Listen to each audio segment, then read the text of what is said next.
आपका मेरे चैनल भक्ति का ज्ञान में हार्दिक स्वागत है।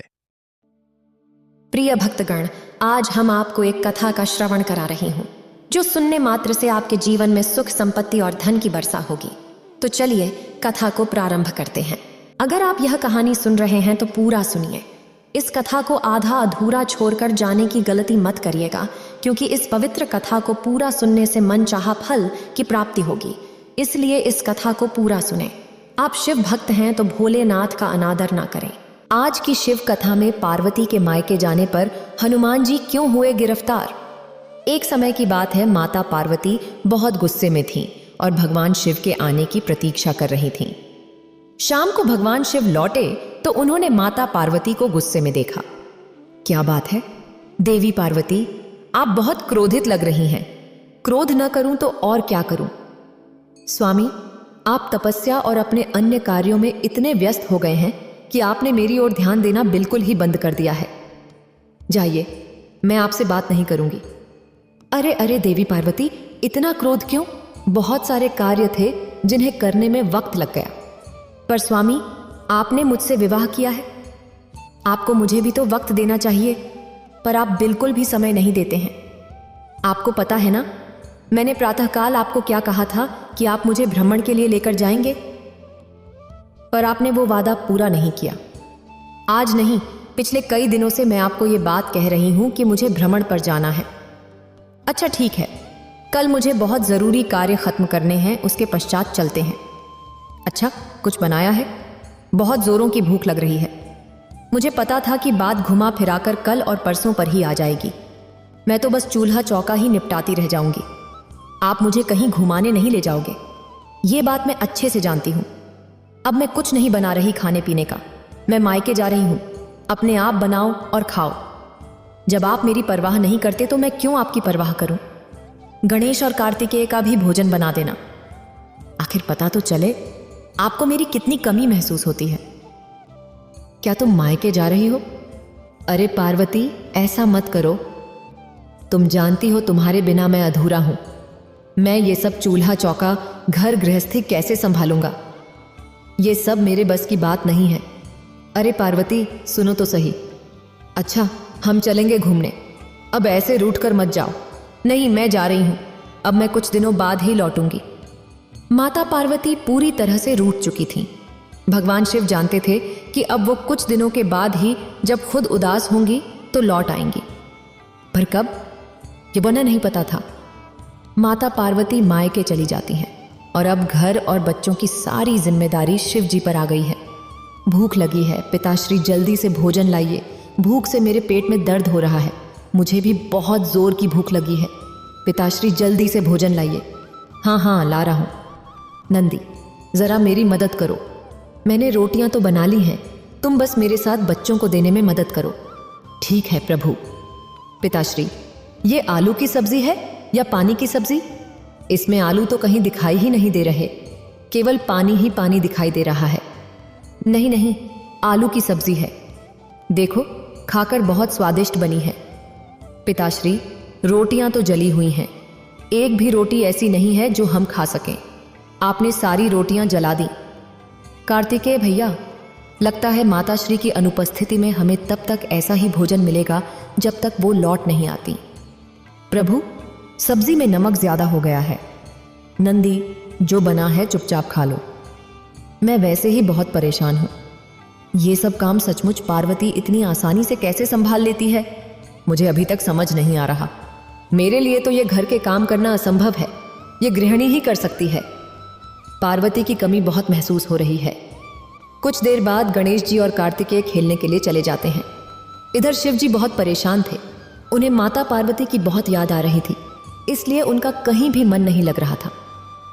दैत्यों को जब ये बात पता चली कि शिव जी कैलाश पर्वत पर बिल्कुल अकेले हैं, तो फिर वो कैलाश पर आक्रमण करने के बारे में सोचने लगे।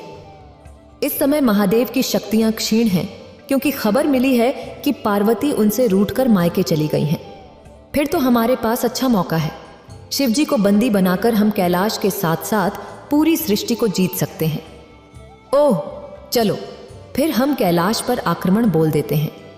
इस समय वैसे भी पार्वती शिव से नाराज हैं, तो शिव की शक्तियां तो वैसे ही कमजोर हो गई होंगी। दैत्य भगवान शिव से युद्ध के लिए तैयार हो गए। उधर शिव जी बहुत परेशान थे। देवी पार्वती, तुम रूठ कर मायके चली गई हो।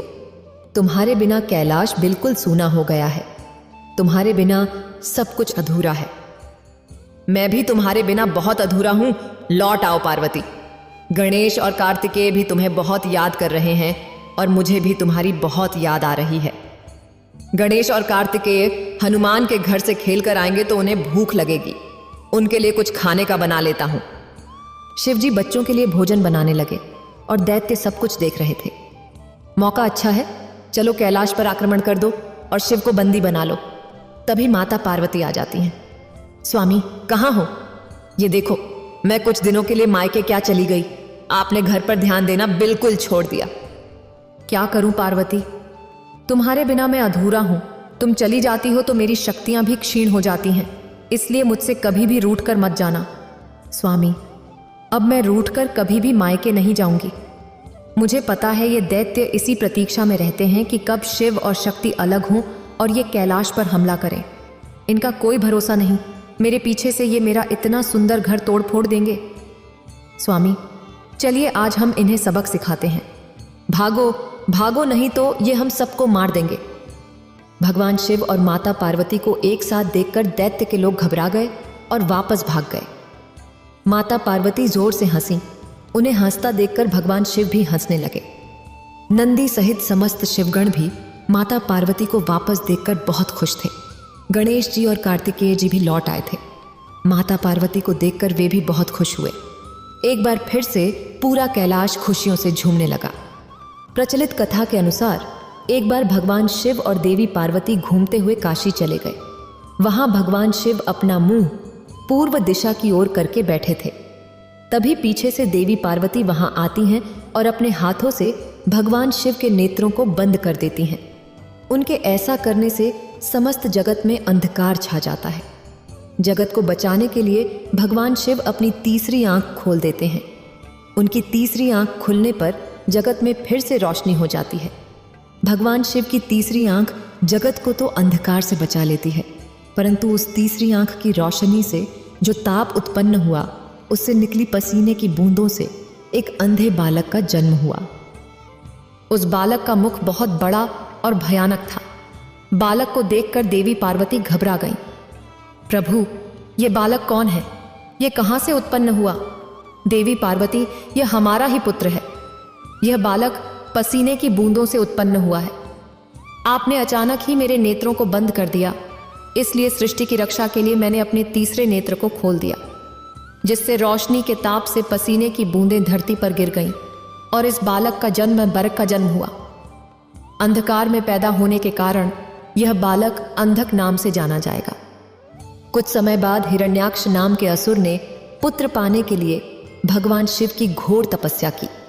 शिव जी उसकी तपस्या से प्रसन्न हुए और उसके सामने प्रकट होकर वरदान मांगने के लिए कहा।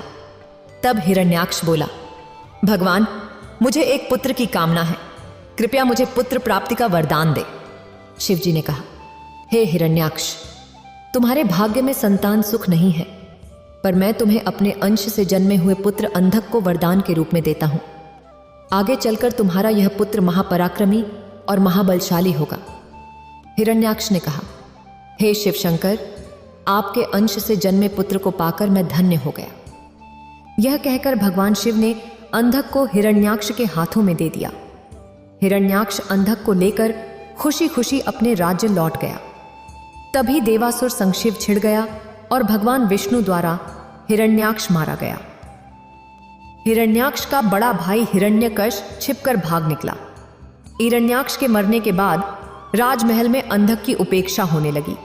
उसके अन्य चचेरे भाई और साथी उसे चिढ़ाने लगे, जिससे अंधक दुखी रहने लगा। एक दिन उनके व्यवहार से तंग आकर वह तपस्या करने निकल पड़ा और एक निर्जन वन में पहुंचकर ब्रह्मा जी की साधना में लीन हो गया। कई वर्षों की तपस्या के बाद ब्रह्मा जी प्रसन्न होकर प्रकट हुए और वरदान मांगने को कहा। हे पुत्र, मैं तुम्हारी तपस्या से प्रसन्न हूं, मांगो, तुम्हें क्या वरदान चाहिए? हे ब्रह्मदेव, मुझे ऐसा वर दीजिए कि मेरा अपमान करने वाले मेरे सभी भाई मेरी दास्तां करें। मेरे दिव्य नेत्र हो जाएं और मेरी किसी के द्वारा मृत्यु ना हो। हे दैत्यराज, तुम्हारे नेत्र दिव्य हो जाएंगे और तुम्हारे सारे भाई तुम्हारी दास्तां स्वीकार कर लेंगे। किंतु कालचक्र का नियम है कि मृत्यु से कोई अछूता नहीं रह सकता। तो फिर ऐसा वरदान दीजिए कि मेरे शरीर से निकले रक्त की एक एक बूंद से मेरे जैसे पराक्रमी वीर उत्पन्न हो जाएं और मेरा अंत तभी हो जब मैं अपनी माता पर कुदृष्टि डालूं। तथास्तु कहकर ब्रह्मा जी अंतर्ध्यान हो गए। वरदान पाकर अंधक नेत्रवान बन गया और अत्याचारी हो गया। उसके अत्याचारों से नाग, यक्ष, देव और गंधर्व सभी दुखी रहने लगे। वे सब ब्रह्मा जी की शरण में पहुंचे, किंतु ब्रह्मा जी उन्हें कोई आश्वासन नहीं दे सके, क्योंकि अंधक का उत्पात उन्हीं के वरदान स्वरूप था। सभी देवता भगवान शिव के पास पहुंचे। हे शिव शंकर, ब्रह्मा जी के वरदान से अंधक ने चारों दिशाओं में उत्पात मचा रखा है। हमारी रक्षा कीजिए प्रभु, आप सब निश्चिंत रहिए। अंधकासुर को उसके पाप का दंड मैं अवश्य दूंगा, भगवान शिव ने आश्वासन दिया। शिव और पार्वती मंदराचल पर्वत पर ठहरे हुए थे। तभी अंधक अपनी सेना के साथ वहां पहुंचा। पर्वत की सुंदरता देखकर वह खुश हो गया। कितना सुंदर स्थान है, क्यों ना यहाँ अपने लिए एक स्थायी नगर का निर्माण करा दिया जाए। सेवक, जाओ और कोई उचित स्थान तलाश करो जहां हमारे लिए एक शानदार महल बन सके। जो आज्ञा महाराज। आज्ञा पाकर सेवक उचित स्थान की खोज में निकल पड़े। कुछ दूर जाने पर उन्होंने भगवान शिव और देवी पार्वती को देखा। वाह, क्या सुंदरी है, लेकिन ये इस तपस्वी के पास क्या कर रही है? इसे तो राजमहल की शोभा होना चाहिए। चलो महाराज को सूचित करते हैं। चलो चलो महाराज को बताते हैं। क्या सुंदरी इस पर्वत पर है? जाओ और उस सुंदरी को उठाकर मेरे पास ले आओ, और उसके साथ जो तपस्वी पुरुष है उसे कह देना कि मैं दैत्यराज अंधक का दूत हूं और उनके लिए इस सुंदरी को ले जाना चाहता हूं। दूत पुनः उसी स्थान पर जा पहुंचा। उसने अंधक का आदेश उन्हें कह सुनाया। इस पर भगवान शिव क्रोधित हो गए। अंधक ने सेना एकत्र की और आक्रमण कर दिया। इस सुंदरी को मैं अपने साथ ही ले जाऊंगा। अंधक, कहीं ऐसा ना हो कि मेरे क्रोध की आग से तुम जल जाओ। घनघोर युद्ध छिड़ गया। भगवान शिव त्रिशूल से प्रहार करते रहे, लेकिन उनका हर प्रयास विफल हो रहा था। जैसे ही अंधक का कोई अंग घायल होता, उससे रक्त निकलता और उस रक्त से अनेक दैत्य पैदा हो जाते थे। उधर शुक्राचार्य अपनी संजीवनी विद्या के बल पर मरे हुए दैत्यों को पुनर्जीवित कर देते थे। ये सब शुक्राचार्य के कारण हो रहा है। नंदी आदि, जाओ और शुक्राचार्य को बांधकर यहां ले आओ, ताकि वे दैत्यों को पुनः जीवित ना कर सकें।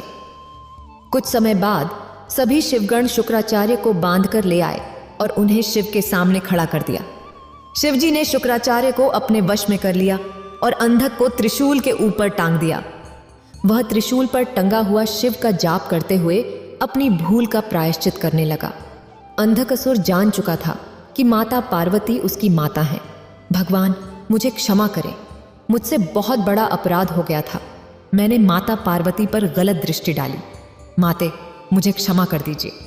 अब से मैं आपकी सेवा में रहूंगा और कभी भी अपने अंदर दैत्य भाव को जागृत नहीं होने दूंगा, ना ही कोई गलत कार्य करूंगा। प्रभु, मैं चाहता हूं कि मुझे दिव्य दृष्टि प्राप्त हो जाए।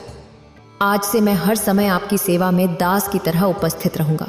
मेरे समस्त विकार दूर हो जाएं। प्रभु, तक को क्षमा कर दीजिए, क्योंकि जब यह उत्पन्न हुआ था उस समय अंधकार था। उसी अंधकार की भांति इसका मन भी अंधकारमय हो गया। अब पश्चाताप के आंसुओं से इसका मन स्वच्छ और निर्मल हो गया है। देवी पार्वती, अंधकासुर की भांति गुरु शुक्राचार्य भी मेरे लिए क्षमा याचना कर रहे हैं। हे शिव शंकर, हे भोलेनाथ, मेरा अपराध क्षमा कीजिए। मुझे अपने उधर से बाहर निकालिए। प्रभु, मुझे क्षमा कीजिए। ओम नमः शिवाय, ओम नमः शिवाय, ओम नमः शिवाय। अंधकासुर और गुरु शुक्राचार्य की विनती पर भगवान भोलेनाथ उन दोनों को क्षमा कर देते हैं। गुरु शुक्राचार्य भगवान भोलेनाथ के उधर से बाहर आ जाते हैं। इसके पश्चात अंधकासुर को क्षमादान देकर भगवान भोलेनाथ उसे अपने शिव गणों में स्थान देते हैं और अंधकासुर भगवान भोलेनाथ और माता पार्वती की सेवा में अपना जीवन समर्पित कर देता है। एक बार की बात है, भगवान शिव और देवी पार्वती कैलाश पर्वत पर बैठे बातें कर रहे थे। हनुमान जी भी वहीं बैठे थे। वार्तालाप के बीच में मां पार्वती भगवान शिव से बोली, प्रभु, बहुत समय से धरती का हाल नहीं देखा। पृथ्वीवासी सब प्रकार से कुशल मंगल तो है ना? मैं सोच रही थी कि एक बार धरती का चित्रण मेरे समक्ष अंकित कर देते तो मैं धरतीवासियों का हालचाल जान लेती। भगवान शिव बोले, देवी पार्वती, आपको चिंतित होने की आवश्यकता नहीं है। मैं अभी आपको धरती का चित्र दिखाता हूं। भगवान शिव ने हवा में हाथ उठाया और धरती का चित्रण उनके समक्ष आ गया। धरती पर मनुष्य, जीव, जंतु सब दिखाई देने लगे। उन्हीं के बीच हनुमान जी की नजर शिव मंदिर में बैठे पंडित पर गई। जय जय शिव। हे प्रभु, हनुमान जयंती उत्सव आने वाला है। इस बार भक्तों का चढ़ावा आ जाए तो मुखिया जी मुझे अच्छे पैसे दे देंगे, वरना भक्तों का चढ़ावा कम आता है तो मुखिया जी भी पैसे देने में बहाना करते हैं। किस सोच में डूबे हो पंडित जी? क्या विचार किया है? हनुमान जयंती पर ऐसा क्या प्रस्तुत करोगे ताकि भक्तों की भीड़ लगी रहे? देखो पंडित जी, अब ये कथा कीर्तन सुनने कोई नहीं आता। एक दो भक्तों से कितना चढ़ावा इकट्ठा हो जाएगा, ये आप भी जानते हो। और अगर इस हनुमान जयंती पर ज्यादा चढ़ावा नहीं आया तो फिर मुझे कुछ और ही सोचना होगा। वैसे भी आपकी उम्र हो चली है, अब आप शिव मंदिर की जिम्मेदारी नहीं संभाल पाओगे। मुखिया जी, ऐसा ना कहिए। गांव में शिव मंदिर की पूजा करते हुए मुझे कई वर्ष बीत गए हैं और इसी मंदिर के कार्यभार के सहारे मेरा परिवार चलता है। लक्ष्मी बिटिया की शादी के बाद पक्की हो गई है। अचानक ये मंदिर का कार्य छूट गया तो लक्ष्मी की शादी कैसे कर पाऊंगा? ठीक है, फिर हनुमान जयंती उत्सव आने तक ऐसी रौनक लगाना कि भक्तों की भीड़ दिन रात शिव मंदिर में आती रहे। मंदिर में हनुमान जी की सोने की मूर्ति लगवानी है। इसके अलावा जितना चढ़ावा आएगा कार्य उतनी जल्दी संपन्न होगा। हे बजरंग बली, अब मैं क्या करूं कि शिव मंदिर में भक्तों की भारी भीड़ उमड़ पड़े। हनुमान जयंती को तो अब आप ही कुछ कीजिए, मेरी सहायता कीजिए बजरंग बली। प्रभु, मुझे लगता है कि पुत्र हनुमान को सहायता के लिए जाना चाहिए। हम भी हनुमान को यही कहने वाले थे। पवन पुत्र, तुम इसी समय धरती लोक पर जाओ और पंडित जी की सहायता करो। उन्होंने तुम्हें सच्चे हृदय से पुकारा है। ठीक है प्रभु, मैं इसी समय धरती लोक पर पहुंच जाता हूं। महाताबद्ध है, तुम्हें साधारण मनुष्य की भांति ही पंडित जी की सहायता करनी होगी और आवश्यकता पड़ने पर ही अपनी शक्तियों का उपयोग करना। श्री शिव और माता पार्वती की आज्ञा पाकर हनुमान जी मनुष्य रूप में धरती लोक में पंडित जी के पास पहुंचे। हर हर महादेव पंडित जी, मैं बड़ी दूर से आया हूं, क्या कोई काम मिलेगा? आपकी अति कृपा होगी। काम इस मंदिर में तुम्हें काम तो दे दूं, पर मेरे पास इतनी धनराशि नहीं कि तुम्हें तनख्वाह दे सकूं। पंडित जी, काम के बदले में आप मुझे रोजाना मंदिर के चढ़ावे के फल खाने को दे दिया करना। मेरे लिए वही काफी है, इसे काम पर रख लेता हूं। मंदिर के कार्य में मेरी सहायता करेगा तो मुझे भी सहारा मिलेगा। अब ठीक है, तुम आज से ही मंदिर की साफ सफाई और पूजा की व्यवस्था का कार्य कर दिया करना। हनुमान जी मंदिर का सारा कार्यभार संभालने लगे। पंडित जी बदले में हनुमान जी को भगवान शिव के प्रसाद में चढ़े फल खाने को दे दिया करते। हनुमान जी के आ जाने से पंडित जी को भी सहारा हो गया था। एक सुबह जब पंडित जी कथा कर रहे थे, हनुमान जी अपने असली रूप में आ जाते हैं और मंदिर में भजन गाते हुए नृत्य करने लगते हैं। आते जाते भक्तों की भीड़ लगनी शुरू हो जाती है। भक्त मंदिर में चढ़ावा चढ़ाकर और आशीर्वाद लेकर हनुमान जी के भजन और कीर्तन नृत्य का आनंद ले रहे थे। दयानंद ने बजरंग बली की वेशभूषा पहनकर कितनी सुंदर झांकी प्रस्तुत की। भक्त भी दयानंद को हनुमान जी के रूप में देखकर खुश हो रहे थे। अब तो हनुमान जी पंडित जी के साथ मंदिर में अपने असली रूप में भजन कीर्तन करते और भक्त झांकी को देखकर खूब आनंद लेते। धीरे धीरे मंदिर में भक्तों की भीड़ लगने लगी और हनुमान जयंती उत्सव आते ही मंदिर में बहुत मात्रा में चढ़ावा आ गया। अरे वाह पंडित जी, इस बार तो कमाल हो गया। इस बार तो मंदिर में अच्छा चढ़ावा चढ़ा है। अब मंदिर की मूर्ति की स्थापना भी हो जाएगी। मुखिया जी, ये सब कार्य दयानंद के कारण परिपूर्ण हुआ। दयानंद ने हनुमान जी की वेशभूषा पहनकर मंदिर में बहुत ही सुंदर नृत्य और भजनों से भक्तों के बीच रौनक लगाई। फिर तो बहुत अच्छी बात है। दयानंद, इस हनुमान जयंती पर महाकीर्तन में ऐसी ही वेशभूषा में कार्यक्रम प्रस्तुत करना। हनुमान जयंती उत्सव का दिन आ गया। हनुमान जी खूब नृत्य कर रहे थे। आओ बलवीर सिंह, सुचित्रा, अच्छा हुआ आज तुमने बलवीर सिंह को भी उत्सव का न्योता दे दिया। पंडित जी, ये मेरा साला है। हनुमान जी की सोने की मूर्ति स्थापना में आज इसके भी शुभ हाथ लग जाएंगे। जीजा जी, हनुमान मूर्ति तो काफी भारी बनवाई है, बड़ी महंगी रही होगी। साले साहब, ये मूर्ति मंदिर के चढ़ावे में आए पैसों से बनी है। ये मंदिर की अमानत है, काफी पहुंचे हुए सुनार ने बनाई है। आओ स्थापना करते हैं। शिव मंदिर में हनुमान जी की सोने की मूर्ति स्थापित हो जाती है और हनुमान जयंती का उत्सव बड़े धूमधाम से मनाया जाता है। पर अगले दिन, हे शिव, हनुमान जी की मूर्ति कहाँ गई? मंदिर से मूर्ति चोरी हो गई। जीजा जी, हो ना हो ये हनुमान जी की सोने की मूर्ति पंडित जी ने ही चुराई है। उनकी बेटी की शादी है और उन्हें पैसों की जरूरत है। तुम सही कह रहे हो बलवीर सिंह। पंडित जी को जब पुलिस पकड़ कर ले जाएगी तभी वो सच बोलेंगे। ऐसे उनके मुंह से सच नहीं निकलेगा। पुलिस को बुलाओ, पंडित को गिरफ्तार करेगी। इंस्पेक्टर साहब, असली चोर पंडित जी नहीं, मैंने ही मंदिर से मूर्ति चोरी की है। आप मुझे गिरफ्तार कीजिए, पंडित जी को नहीं।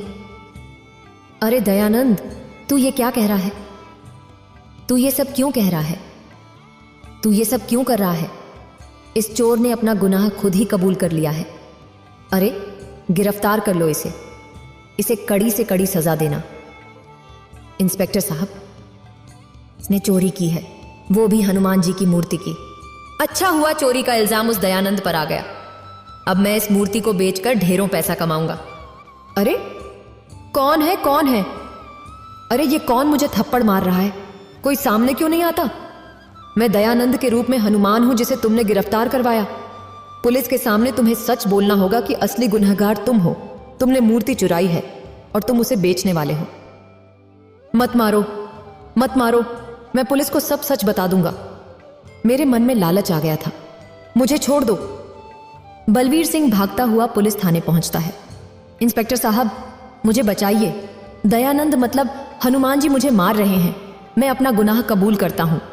मैंने ही हनुमान जी की मूर्ति चुराई है। वो तो सही है, पर तेरा दिमाग खराब हो गया है क्या? दयानंद तो सामने जेल में बैठा है, वो तेरे पास कैसे आ सकता है? नहीं इंस्पेक्टर साहब, वो मेरे पीछे ही खड़ा है। वो मुझे मार रहा है। मुझे जल्दी से जेल में बंद कर दो। मैंने अपना गुनाह कबूल कर लिया है। इतनी देर में पंडित जी और मुखिया भी गांव के सभी लोगों के साथ पुलिस स्टेशन पहुंचते हैं। इंस्पेक्टर साहब, दयानंद ने कोई चोरी नहीं की है, कृपया उसे छोड़ दीजिए। बलवीर सिंह अपना गुनाह कबूल कर लेता है। दयानंद, जो असल में हनुमान जी हैं, उनको पुलिस छोड़ देती है। तभी वहां भगवान शिव और माता पार्वती प्रकट होते हैं। हनुमान, अब तुम अपने असली रूप में आओ और अपने भक्तों को दर्शन दो। जो आज्ञा प्रभु, हर हर महादेव कहते हुए हनुमान जी अपने असली रूप में आ जाते हैं। पंडित जी कहते हैं, दयानंद, साक्षात हनुमान, हे बजरंगबली, आप मेरे साथ इतने दिन तक रहे और मैं आपको पहचान नहीं सका। आपने मेरी इतनी सहायता की। पंडित जी कहते हैं, जहां भगवान शिव की कथा होती है वहां हनुमान जरूर होते हैं।